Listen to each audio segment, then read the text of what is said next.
बच्चों को भी काफ़ी हेल्प हुई है वाइज आईए से।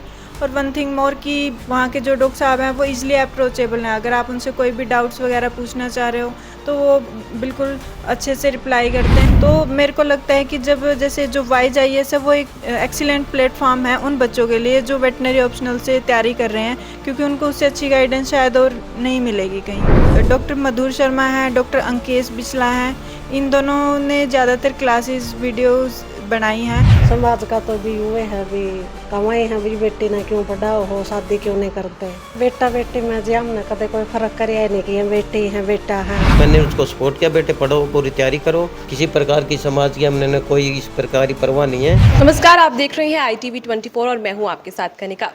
आज हम आए हैं डॉक्टर श्वेता के पास। जी हाँ दोस्तों, बता दें आपको, डॉक्टर श्वेता HPSC में ऑल इंडिया रैंक 1 लेकर आई है। आपको अगर इनके बैकग्राउंड के बारे में बताऊं तो इनकी माता जो है वो गृहिणी है और उनके पिता मार्केटिंग बोर्ड में SDO है। किस तरह से उनके लिए HPSC वेटनरी ऑफिसर का एग्जाम चैलेंजिंग रहा, आज इस पर चर्चा करेंगे। तो डॉक्टर श्वेता, पहले तो आपको बहुत बहुत बधाई हमारी टीम की तरफ से इस उपलब्धि के लिए, पूरे हरियाणा की तरफ से, और ऑल ओवर इंडिया आपको फर्स्ट रैंक मिला है।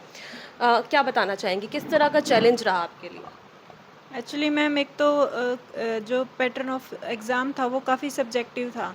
जो अर्लियर क्या होता था कि ऑब्जेक्टिव था, और जो वेटनरी के जो भी अर्लियर जो भी टेस्ट हैं वो सारे मतलब पीजी का टेस्ट हो या कोई भी और हो तो वो सारे ऑब्जेक्टिव थे। तो एकदम से पैटर्न चेंज हुआ, और वेटनरी में खुद सिलेबस में ज़्यादा हम ऑब्जेक्टिव वे से पढ़ते हैं। तो उसके लिए एकदम से जैसे पैटर्न चेंज हुआ तो एकदम से ऐसे समझने में काफ़ी परेशानी हुई कि किस टाइप का पैटर्न होगा, कैसे पेपर कैसा आएगा, किस टाइप के क्वेश्चंस होंगे। तो उसके लिए फिर यूपीएससी के PYQ या उनका सहारा लिया गया कि उसका सिलेबस कैसे है। तो इस दौरान मेरे को अपने जैसे मैं सर्च कर रही थी तो मेरे को वाइज आईएएस के बारे में भी पता चला। तो उन्होंने एक फ्री इनिशिएटिव शुरू किया था। उस टाइम वीडियोस डालते थे वो लोग, जो कि मेरे को लगता है कि बहुत अच्छा इनिशिएटिव था। एटलीस्ट उस टाइम पे तो बिल्कुल ज़्यादा, क्योंकि वहाँ उस टाइम कोई गाइडेंस नहीं थी और सबकी सब नेव थे उसमें, एटलीस्ट जो यूपीएससी की प्रिपरेशन नहीं कर रहे। तो उस टाइम उन्होंने जो इनिशिएटिव लिया उससे काफ़ी गाइडेंस मिली बच्चों को कि कैसे तैयारी करनी है, कौन कौन से टॉपिक्स कवर करने हैं। एक्चुअली जब मैंने देखा तो मेरे को भी काफ़ी हेल्प हुई। और ऐसा नहीं है कि हाँ अपन हरियाणा के बच्चों के लिए हेल्प हुई। अभी फ़िलहाल जो हिमाचल प्रदेश का एग्ज़ाम हुआ था उसमें भी वो सब्जेक्टिव पैटर्न था, तो उन बच्चों को भी काफ़ी हेल्प हुई है वाइज आईएएस से। और वन थिंग मोर कि वो वहाँ के जो डॉक्टर साहब हैं वो इजीली अप्रोचेबल हैं। अगर आप उनसे कोई भी डाउट्स वगैरह पूछना चाह रहे हो तो वो बिल्कुल अच्छे से रिप्लाई करते हैं। और ऑनलाइन सारे नोट्स उन्होंने कंपाइल करके भी सब बच्चों को दिए थे। इससे काफ़ी हेल्प हुई है एग्ज़ाम में, इसके बिना थोड़ा मुश्किल होता। श्वेता, अभी आपने जिक्र किया कि ऑनलाइन स्टडी की तरफ आप गई। आपने ऑफलाइन ढूंढने की ट्राई करी, फिर ऑनलाइन ढूंढा, या फिर आप ऑनलाइन ही सर्च करती, उस दौरान आपको वाइज अकेडमी सर्च हुआ? एक्चुअली मैम ऑफ़लाइन तो हमारे पास था ही, जैसे मैंने अपने यूजी में पढ़ा है। तो मैं ऑनलाइन सर्च कर रही थी कि क्योंकि मेरे पास वेटनरी ऑप्शनल की कोई गाइडेंस नहीं थी। तो उस टाइम मैंने गूगल सर्च किया तो वहाँ पे पहले डॉक्टर बिस्ला की वीडियोस मिली और वहाँ से मेरे को वाइज आईएएस के बारे में पता चला। तो फिर मैंने चैनल ज्वाइन किया और सब इसके बाद देखा। तो एक बार आप हमारे दर्शकों को बताएंगे कि ऑनलाइन स्टडीज़ कितना इजी होता है, बिकॉज आज हम देख रहे हैं वर्चुअल इंडिया है और वर्चुअल इंडिया में हर कोई ऑनलाइन स्टडीज़ की तरफ जा रहा है। तो इज़ इट गुड अगर किसी भी प्रिपरेशन के लिए वो ऑनलाइन स्टडीज़ की तरफ जाते हैं? ऑनलाइन स्टडीज़ का एक फ़ायदा ये है कि एक तो जो इसकी अफोर्डेबिलिटी है वो भी रहती है कि ये थोड़ा कॉस्टली नहीं पड़ता। एक असेसिबिलिटी भी सबको रहती है कि आप किसी भी कॉर्नर में हो तभी जब आप उसे मतलब मिल सकते हो, या जो नोट्स हैं वो आपको मिल सकते हैं। ऐसा नहीं है कि आपको कहीं भागना पड़ेगा। पॉकेट फ्रेंडली भी रहता है। और मेरे को ऑफ़लाइन और ऑनलाइन में ज़्यादा फ़र्क लगता नहीं है, तो इससे ऑनलाइन बेटर ऑप्शन है ऑफ़लाइन से। डॉक्टर श्वेता, हम देखते हैं यूपीएससी का एग्ज़ाम हो गया या कोई भी गवर्नमेंट का एग्ज़ाम हो गया, उसके लिए बच्चे 7 to 8 आवर्स डाइवर्ट करते हैं। तो आप बताना चाहेंगे आपको कितना टाइम लगा स्टडी के लिए मैक्सिमम? एक्चुअली मैम मैं इससे पहले पंजाब में veterinary officer as a post पे काम कर रही थी। तो उस टाइम एफएमडी का कुछ आउटब्रेक था और ट्रेनिंग भी थी, तो ऑलमोस्ट सब कुछ मिला मिलू के मैं 5-6 घंटे डेली इसको डिवर्ट करती थी उस टाइम पढ़ने के लिए। जैसे कि आप आपने अभी जिक्र किया फैमिली का आउटब्रेक था। हम देखते हैं कि हरियाणा जैसे जगह पर लड़कियों को पढ़ने भी नहीं दिया जाता, इतनी पढ़ने की आज़ादी नहीं होती है। बट आप एक फर्स्ट रैंक लाई हैं ऑल ओवर इंडिया और फैमिली का सपोर्ट आपको अच्छा मिला। फैमिली के बारे में क्या बिल्कुल, बताना बिल्कुल। चाहिए? मेरे पेरेंट्स के बिना के सपोर्ट के बिना तो शायद मैं पहुंच ही नहीं पाती। उन्होंने मेरे को हर लेवल पे हर जगह सपोर्ट किया है और हर जगह गाइड किया है, और इसके बिना मैं तो नहीं कर पाती। उनमें मेरी फैमिली और मेरी सिबलिंग्स का बहुत ज़्यादा रोल है। डॉक्टर श्वेता, एक चीज़ और पूछना चाहूँगी यहाँ आपसे। आपने बोला कि मैंने ऑप्शनल था, वेटनरी जो ऑफिसर का आपका स्ट्रीम था वो ऑप्शनल था। क्या ऑप्शनल लेना सही रहेगा और कितना इसका स्कोप है एज एन वेटनरी ऑफिसर, कितना स्कोप है आगे इसका? एक्चुअली मैम मेरा यूपीएससी में ये ऑप्शनल नहीं था। मैंने इसमें एक्चुअली ये वेटनरी एक अलग ऑप्शनल है जो ज़्यादातर बच्चे लेते हैं। तो मेरे को लगता है कि जब जैसे जो वाइज आईएएस है वो एक मतलब एक्सीलेंट प्लेटफॉर्म है उन बच्चों के लिए जो वेटनरी ऑप्शनल से तैयारी कर रहे हैं, क्योंकि उनको उससे अच्छी गाइडेंस शायद और नहीं मिलेगी कहीं।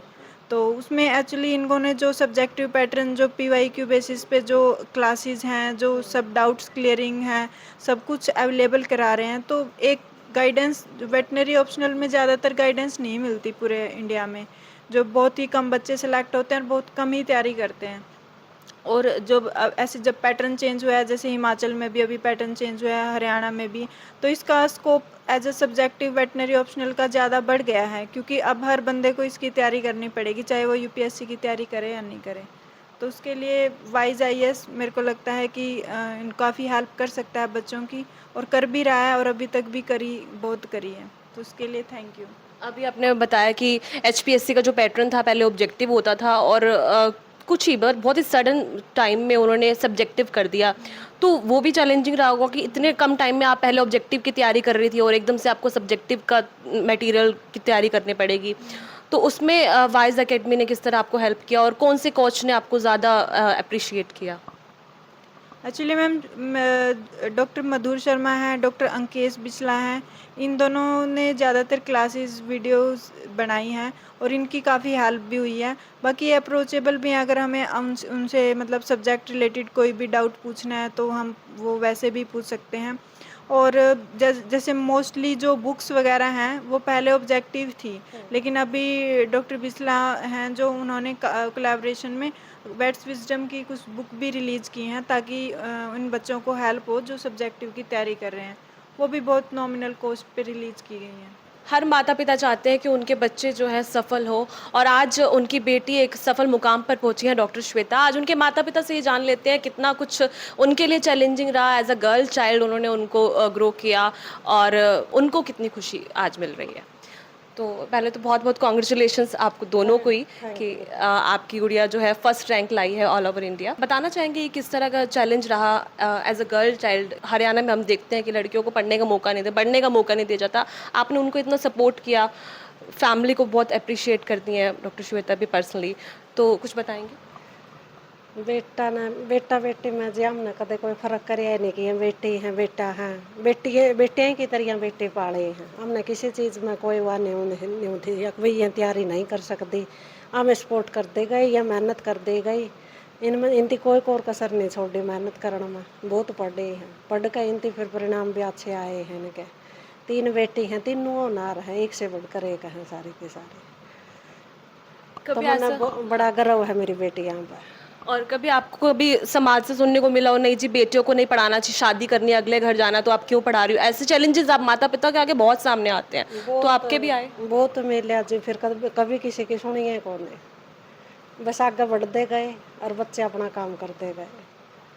समाज का तो भी हुए है भी कमाए हैं भी बेटी ने क्यों पढ़ाओ हो, शादी क्यों नहीं करते।